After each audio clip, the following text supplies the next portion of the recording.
हजरत मालिक बिन दिनार फरमाते मैंने 60 हज किए। एक हज के मौके पर मैंने बड़ा रश देखा, लाखों का इज्तिमा हुआ। मेरी बातों की समझ तो आ रही है ना आप दोस्तों? जो नहीं बोल रहे उन्हें भी आ रही है ना? अल्लाह जज़ा दे। कहते लाखों का मजमा था तो मेरे दिल में ख्याल आया, मैंने कहा अल्लाह इतने लोग आए हैं, इनका हज कबूल भी हुआ है कि नहीं? फरमाते मैं सोच रहा था तो रात को ना ख्वाब में मैंने किसी कहने वाले को कहते हुए सुना कि सब का कबूल हो गया। बल्ख का रहने वाला मोहम्मद बिन हारून बल्खी है, उसका हज कबूल नहीं। फरमाते शहरों के अलग-अलग खेमे लगते थे। अब भी आप हज करने जाएं तो पाकिस्तानियों की रिहायशें अलग होती हैं, इंडियन की अलग, बांग्लादेश के अलग, मिस्री, यमनी, सब लोग अलग-अलग रिहायशें होती हैं, झंडे लगे होते हैं मुल्कों के। कहते मैंने सवेरे उठ के ढूंढना शुरू कर दिया, ढूंढता हूँ वो बंदा मिले। कहते जहाँ बल्ख शहर के लोग रहते थे वहां चला गया तो मैंने लोगों से पूछा तुम में मोहम्मद बिन हारून बल्खी कौन है? लोग कहने लगे वो तो बड़ा नेक आदमी है, परहेजगार है, बड़े भोले भाले, बड़े अल्लाह वाले, रियाज आपको बस हम ही जानते, वो तो बड़ा नेक है, परहेजगार आदमी। तो मैंने कहा अच्छा कहाँ है?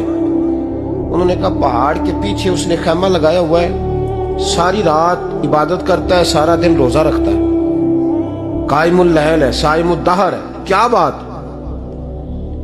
फरमाते मैं उन लोगों की बात सुन के हैरान हो गया कि मुझे क्या बताया गया, ये क्या कह रहे हैं? फरमाते मैं पहाड़ के पीछे गया।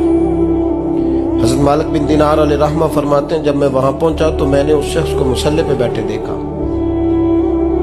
कसरत इबादत के आसार उसके वजूद पर नजर आ रहे, सीधा बाजू उसका कटा हुआ था। फरमाते 2 रकते मुकम्मल करके ना मैंने उसे अस्सलाम वालेकुम कहा तो मुझे कहने लगा वालेकुम सलाम, आप मालिक बिन दिनार हैं? मैंने कहा बड़ी इसकी फिरासत है। फरमाते फिर उसने ठंडी सांस ली, कहने लगा आपको ख्वाब आई होगी कि मेरा हज कबूल नहीं हुआ। फरमाते मुझ पर और बिजली गिरी कि क्या कह रहा? मैंने कहा यार लोग भी तेरी तारीफ कर रहे हैं और तेरी बसीरत भी बड़ी है, तो ये माजरा क्या है? कहने लगा आप ना पूछें। ये कह के उसने रोना शुरू किया, देर तक रोता रहा। मैंने कहा नहीं यार तू बता। कहने लगा नहीं आप ना पूछें, आप नाराज हो गए। मैंने कहा मैं नहीं होता, तू बोल ना। कहने लगा हुजूर 24 साल हो गए मुझे हज करते हुए, 24 साल, 24वां हज है मेरा, और हर साल कोई अल्लाह का वली आके बताता है कि जा चला जा तेरा कोई नहीं कबूल हुआ।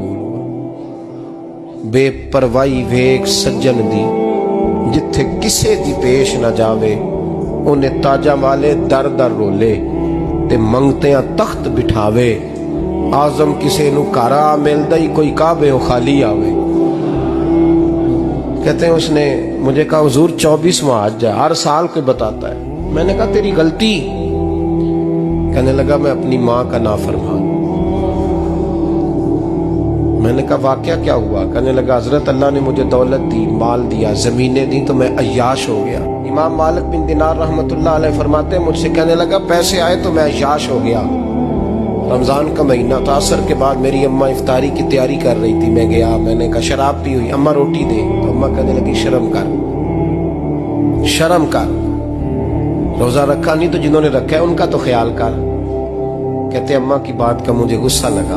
मैं कहा करता हूं बदनसीब है वो बेटा जिसका बाप उससे बात करते हुए डरता है कि पता नहीं कहां से बोलेगा। बदनसीब नहीं वो बेटा जिसकी माँ उससे बात करते हुए सहम जाती है कि पता नहीं कौन सी बोली बोलेगा। बदनसीब नहीं कि माँ बाप भी जिससे खोल के बात ना कर सके। हजरत मालिक बिन दिनार से कहने लगा अम्मा ने जब कहा ना शर्म कर तो मुझे गुस्सा आया, मैंने माँ को थप्पड़ मारा और मेरी माँ जलते हुए तंदूर में गिरी। लोगों ने मुझे पकड़ के अंदर बंद कर दिया कमरे में। सारी रात में शोर सुनता रहा पर नशे में धोत रहा। सवेरे आंख खुली तो मेरी बीवी बैग बांध रही थी। मैंने कहा कहाँ जा रही हो? कहने लगी जो माँ का नहीं बना मेरा कैसे बनेगा? वो मैंने कहा मेरी अम्मा का वो तो लोगों ने रात को ही दफन कर दी जनाजा पढ़ के। तड़प के कहने लगा मुझे क्यों नहीं बताया? तो कहते हैं लोग कहने लगे तेरी मरती हुई माँ कह गई थी इसे मेरा मुंह ना देखने देना। میرے جنازے کے قریب نہ آئے. حضرت مالک بن دینار فرماتے ہیں جب اس نے یہ بات سنائی تو میں نے بھی اس کے منہ پہ تھپڑ مارا. میں نے کہا تو اسی قابل ہے. کہتے ہیں وہ رونے لگا, حضور دعا کرے اللہ مجھ سے راضی ہو جائے. کہنے لگا جب ماں کی انتقال کی خبر ملی تو میں نے کلاڑی لے کے وہ ہاتھ کاٹ دیا جس سے ماں کو مارا تھا.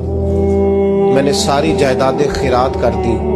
24 سال ہو گئے, 24 سال ساری رات نماز پڑھتا ہوں, روزہ رکھتا ہوں, حج کرتا ہوں, پر ہر سال کوئی آ کے کہتا ہے جا دوڑ جا تیرا کوئی نہیں قبول ہوا. حضور دعا کرے مالک راضی ہو جائے.